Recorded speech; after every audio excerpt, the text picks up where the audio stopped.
Sa tuyang gobernador, Governor Boboy. Maraming salamat po, Gob.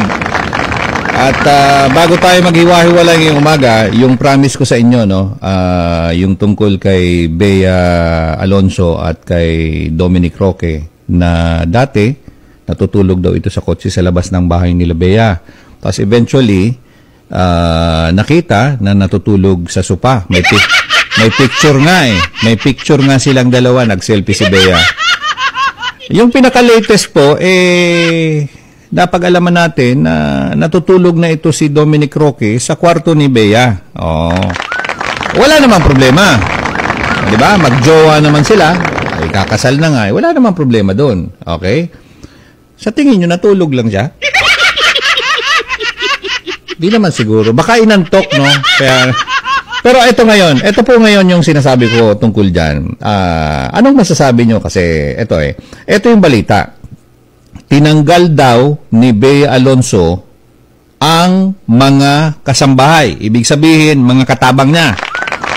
Okay? Tinanggal daw ni Bea Alonso ang mga kasambahay at ang driver niya dahil sa dudang nagsumbong sa nanay niya na natulog sa kwarto niya si Dominic Roque.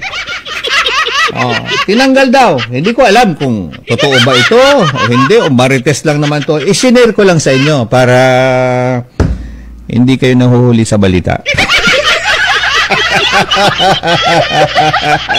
So yun mga kaibigan, tinanggal daw ni Bea Alonso ang mga kasambahay at driver niya dahil sa dudang nagsumbong sa nanay niya na natulog sa kwarto niya si Dom.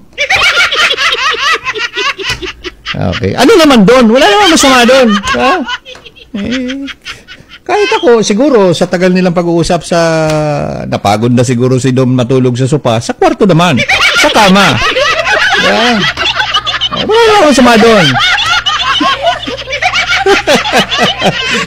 Babalik po ako para magpaalam.